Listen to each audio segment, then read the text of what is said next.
Hey everyone. Sorry about the delay in videos. January was a bit of a crazy month for me, both from a work perspective and just some other side gigs I had going on, so didn't have as much time for YouTube in January, but here we are, and I've got a pretty cool one for you today. Today we're going to be unboxing, reviewing, and building the KBDFans and Vulcan collaboration, the Maja. Now, the Maja is a first for me in many ways. It's the first time I've really participated in a limited edition run of a keyboard. It's my first keyboard in a 65% form factor, which means it omits the F row, but keeps the arrow cluster. And last but not least, it's my first ever Alice-style ergonomic keyboard. Now, I mentioned this is a collaboration. This board was designed by a creator named Vulcan and produced by the company KBDFans. The name of the board, the Maja, comes from the Majapahit Empire, which was a Javanese empire based in Southeast Asia, which existed for around 230 years between 1293 and 1527. Now, the Maja was a group buy keyboard, which means that there was only a limited run of these keyboards available for purchase. I picked up this particular Maja on Black Friday when the KBDFans website had some extra units for sale. At the time of this recording, the Maja is currently unavailable, and there does not seem to be any indication at the moment that another group run will be done. This unfortunately means that in order to get this board, you will need to purchase it on the secondary market, or alternatively wait until there is a new group buy organized.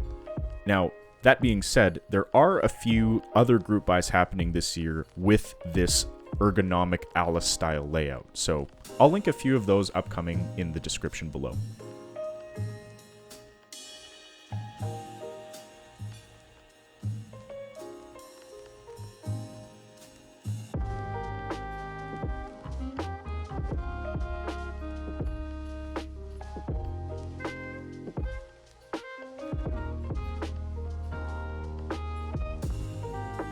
This unboxing experience was definitely a little bit more premium. As you can see, all of the products were packaged quite nicely and separately within the box for shipping.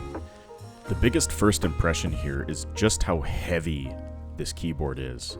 For reference, the Idobao ID80 that I have comes in at around 1,147 grams. This Maja, unbuilt with no top plate, comes in at double that, which I find crazy.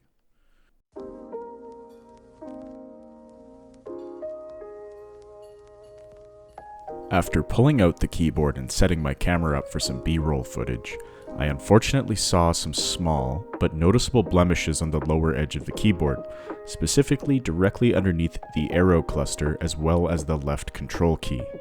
These blemishes look to be from the keyboard resting on something, which resulted in these little scuffs. I know that they're pretty small, and overall don't detract too much from the board itself. This board was priced at a premium. And because of that, my expectations for the quality of this board are a lot higher. So if I'm being completely honest, it is pretty disappointing to see this kind of quality control. Now, fortunately, there were no major blemishes along the sides of the keyboard, and the top and the bottom half of the keyboards fit together very nicely. I think this shot also just illustrates the thickness of the board as well, and its typing angle. But let's move on and get the whole board open now. The Maja is held together by these 6 hex screws connecting the top and the bottom plate of the board. When we undo these, we can separate the board and also unscrew the brass weight. If you look closely at the brass weight here, you can see these black speckles along the surface of the weight. Fortunately, this was very easily wiped away with a microfiber towel. And now we can get a clear look at the lettering of the Majapahit that you see here. And then on the flip side, that really nice Surya emblem.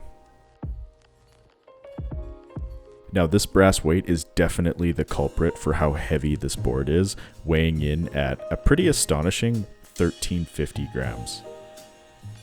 I know you'll never see this actual Majapahit lettering or this nice little KBD and Vulcan's shout out here, but I still think they're really nice touches and help make the board what it is.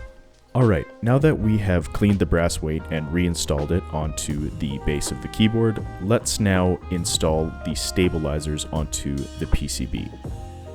For this particular build, I need 5 2U stabilizers for the spacebars, the left shift, enter, and backspace. I'm lubing the stabilizer housings and wire with Krytox 205 grade 0, and then screwing them directly onto the PCB. The stabs I am using for this build are Zeal stabilizers. They are not a sponsor, I just like the way that they feel, and they're local.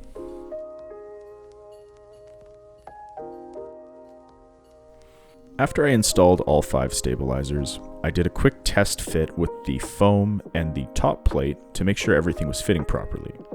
It's also during this part of the build where I will make sure that the stabilizers are tuned to my satisfaction with a nice smooth action and no rattle.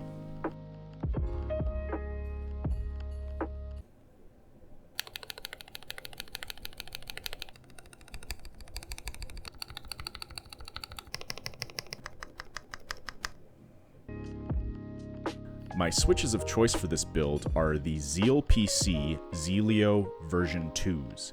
These are a 67-gram linear style switch from Zeal PC, of course, and I got them in particular because there was a Black Friday sale for these switches, and I really wanted to see what a premium linear switch felt like. Now, for tuning these switches, I lubed them with Krytox 205 grade 0, and I also applied a TX switch film in between the top and the bottom housing. If you want to see why I added these films, please check out my video tutorial about if it's worth adding switch films to your switches for a sound comparison. Now, I unfortunately forgot to film how I attached the PCB to the top plate of this keyboard. Basically, in the little package you get, there are several standoffs and small screws that you first screw onto the PCB. Then you apply the case foam onto the PCB and then screw the top plate onto that. So that creates a little bit of a separation with that foam, which helps to mitigate any sort of excess noise and you just hear the switch. And because I chose the hot swappable variant of the PCB, all that's left is plug and play.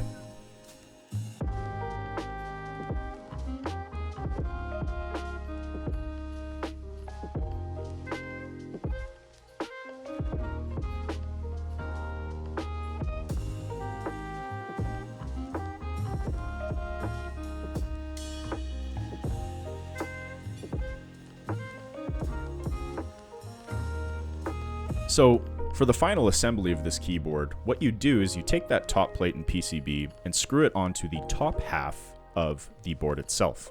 Once you've done that, you add that second layer of case foam for the back of the board, and then finally screw the top and the bottom portions together. It took a little bit of fiddling to put the foam on just to make sure that it was seated properly, but once you've done that, all you need to do is close everything up.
And here's the finished product.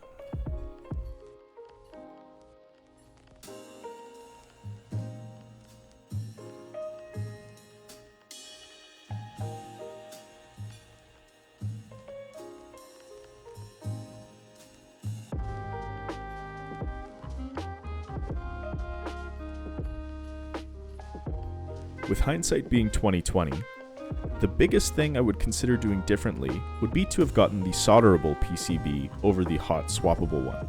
You see, I'm left-handed, and I use my left thumb almost exclusively to hit the spacebar. With the hot swappable layout, I found myself accidentally hitting my Alt key a little bit more than I would like. The soldered PCB has the option to extend the left space to make it slightly wider, which I would have preferred, but I have since been able to get used to the typing experience after a couple of weeks. For me personally, it's really hard not to go with the hot swappable version because I really do love to play around and be able to quickly swap switches in and out whenever I please. That being said, I don't know how much I'm going to be swapping these switches out because these Telios are some of the best that I have ever used. Have a listen.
Yeah, this is the best sounding board that I own and I've ever tried, without a doubt.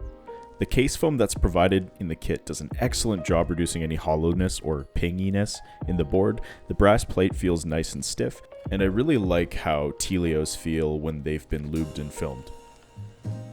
The RGB is pretty awesome too. It's not something that I was really looking for when I was purchasing this board. I really did purchase it for the layout, but I like the fact that it's nice and bright and you can configure it all through the keyboard itself. So what do I think of the Maja? Overall, I think this is an excellent, unique, high-end product offering that is unfortunately tainted by some poor quality control.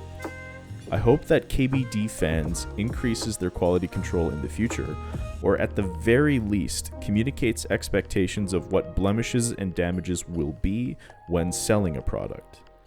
I find the typing experience to be excellent after you get used to the layout, and it does a great job from a gaming perspective as well. I don't find that I miss the function row, and if I do, I have that on a different layer on the board, so the form factor is really growing on me as well. I really like the Maja. But what are your thoughts on this board? Do you like it, or do you think the layout is a bit too weird? Let me know in the comments below, and let me know what you'd like to see me review next. As always, thank you so much for your support. Consider liking this video and subscribing if you enjoy what I do here, and I'll see you in the next one.